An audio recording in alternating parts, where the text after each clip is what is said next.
क्या बताऊं, मेरा बेटा दीप सिंह कॉलेज गया हुआ है, लेकिन शाम होने वाली है, अभी तक लौट कर वापस नहीं आया। पता नहीं क्या बात है।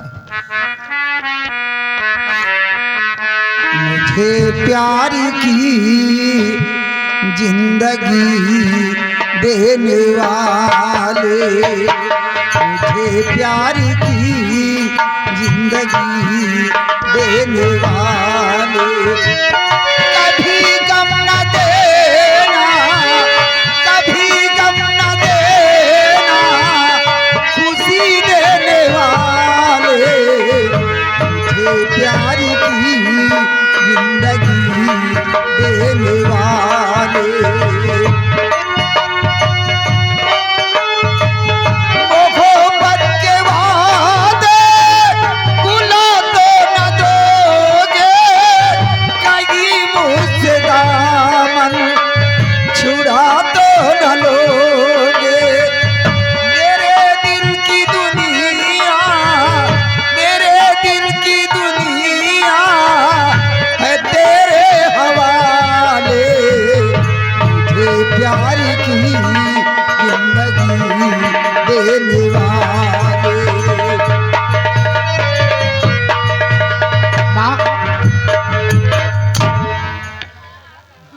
बेटा दीदी, माँ ये बताइए, कॉलेज से आने का यही समय है, इतना लेट क्यों आए हो?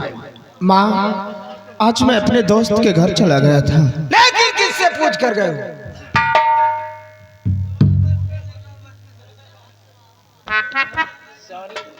माँ सॉरी मम्मी। बेटा दीदी, ये तुम्हारी पहली गलती है, इसलिए मैं माफ करती हूँ। अगर दोबारा ऐसी गलती करोगे तो तुम्हारी बहुत पिटाई, क्योंकि तुम्हें अच्छी तरह मालूम है कि तुम्हारे डैडी एक सेना नायक है, तुम एक सेना नायक के बेटे हो। और फिर बेटा, अब तुम बच्चे नहीं रहे, सयाने भी हो चुके, इसलिए मेरा कहना है बगैर घर वालों की इजाजत के किसी के घर आना जाना नहीं चाहिए, क्योंकि तुम्हें अच्छी तरह मालूम है कि जमाना बेहद खराब चल रहा है।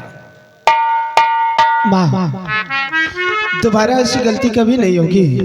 जब मैं कहीं जाऊंगा तो आपसे इजाजत लेके जाऊंगा। हाँ बेटा, लेकिन बेटा एक बात मेरी समझ नहीं आती, आज कई दिन हो चुके हैं तुम्हारे डैडी जब से ड्यूटी पर गए, अगर वो ड्यूटी पर चले जाते हैं तो अपनी ड्यूटी के आगे सब कुछ भूल जाते हैं, ना तो मेरा ख्याल करते हैं ना तो तेरा ख्याल करते हैं, और ना ही उन्होंने फोन किया है, उनका कुछ हाल खबर नहीं मिला। हाँ मम्मी ये बात तो सही है, जब पापा ड्यूटी पर चले जाते हैं ना तो हमारा ख्याल रखते हैं ना तो आपका। आज कई दिन हो गए हैं ना तो पापा ने फोन किया है और ना हमारा हाल समाचार लिया है।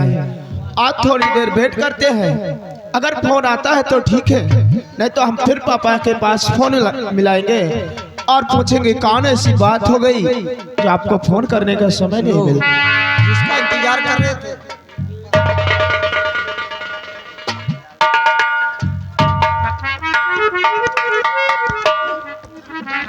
क्या बात है भाई, माँ बेटे बहुत बातें करते हो। हाँ पापा, हम माँ बेटे आप ही के बारे में बात कर रहे मेरे थे बारे में? और आपको याद किया। क्या बातें कर रहे थे? बंगले पर उपस्थित हो गए।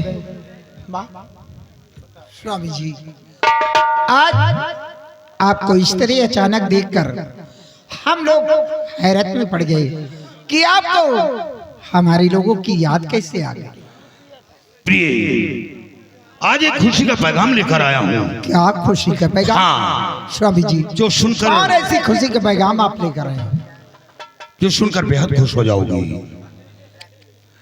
महाराज की बेटी जो हमेशा बीमार पड़ी रहती थी, क्या हुआ? अब वो ठीक हो गई है। क्या महाराज की बेटी जो हमेशा बीमार पड़ी थी वो ठीक हो गई? हाँ। लेकिन स्वामी जी, राजकुमारी जी ठीक हुई तो कैसे ठीक हुई, ये मैं जानना चाहती हूँ। जब मैं बॉर्डर पे मौजूद था तो क्या हुआ? तो सैकड़ों लोगों का आना जाना उसी रास्ते से लगा था। अचानक उन लोगों से दरियाफ्त किया कि आप लोग कहाँ जा रहे हैं। तो उन लोगों ने बताया कि मैं बाबा कल्याणी मल के पास जा रहा हूँ। उन लोगों के साथ मैं वहां पहुंचा तो वहां का तो अजीब देखा कि बाबा कल्याणी मल बैठे हुए थे। बहुत बड़ा माँ काली का मंदिर था और लोग अपनी अपनी फरियादें सुना रहे हैं। यहाँ तक कि लोग रोते हुए आते हैं और हंसते हुए जा रहे हैं। यही बात दरबार पहुंचकर महाराज के सामने पेश किया और महाराज की बेटी को बाबा कल्याणी मल के पास पहुंचा दिया। माँ काली की कृपा से, बाबा के आशीर्वाद से राजकुमारी जी बिल्कुल ठीक हो गई। स्वामी जी, ये पैगाम सुनकर आज हम लोगों को भी बेहद खुशी हुई। खुश होना चाहिए प्रिय। आज पूरे आसाम राज्य में बाबा का जय जयकार हो रहा है। लोग अपने अपने घरों में घी के दीपक जला रहे हैं।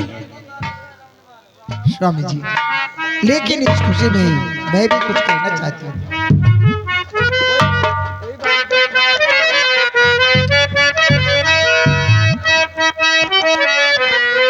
स्वामी जी, आपसे एक विनय है मेरी। स्वामी जी, आपसे एक विनय है मेरी। चल के बाबा का दर्शन करा दीजिए।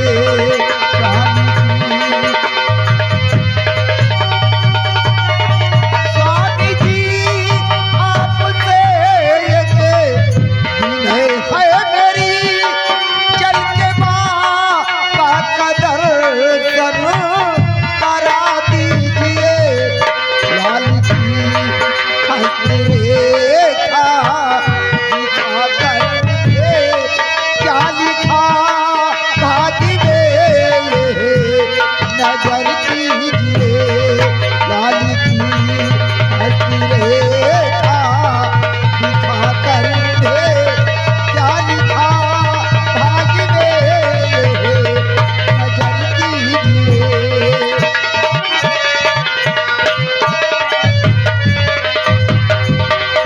स्वामी जी, क्यों ना आप हमें और हमारी बेटी को लेकर आप भी साथ चलिए। मैं काली माँ का दर्शन करूं और अपने बेटे के हस्तरेखा को दिखाकर बाबा जी से पूछेगी कि मेरे बेटे के भाग में क्या लिखा हुआ है। प्रिय, ये तो खुशी की बात है। यानी माँ काली के दर्शन करना चाहती हो और बाबा से जानकारी करोगी कि बेटे के भाग में क्या लिखा है। प्यार कमला तेरी इच्छा पूरी करूं, बात से तेरे मुझको नहीं कुछ उजर। जानना चाहती क्या लिखा भाग में, चलूं बाबा की डिगना करूं कुछ उजर।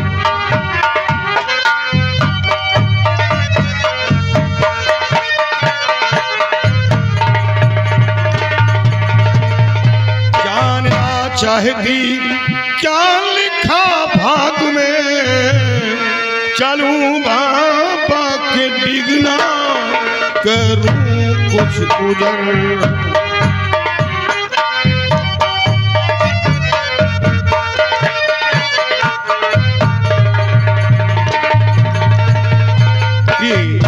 जब यह बात है तो आज ही तैयारी बनाओ, हम बाबा कल्याणी मल के पास चलेंगे। बेटे, तुम्हारी पढ़ाई का क्या समाचार है? पापा, आपके आशीर्वाद से इस वक्त मेरी पढ़ाई बहुत अच्छी चल रही है। अच्छी चल रही है? हाँ। बेटे, अच्छी पढ़ाई करो, योग्यता प्राप्त करो। जिस तरह तुम्हारे पिता का नाम रोशन है, उसी तरह देश के सच्चे सिपाही बनकर देश की सेवा करो। हाँ पापा, यही सोचता हूँ कि जैसे हमारे पिताजी का नाम इस मुल्क आसाम में रोशन है, उसी तरह मैं भी पढ़ाई लिखाई करके एक दिन देश का सच्चा सिपाही बनूं और देश की रक्षा करूं। शाबाश बेटे, अगर तुम अच्छी पढ़ाई करोगे, तरक्की करोगे तो तुम्हारा नाम रोशन होगा, साथ साथ मेरा भी नाम रोशन होगा। वो तो आपका आशीर्वाद। माँ के साथ आओ।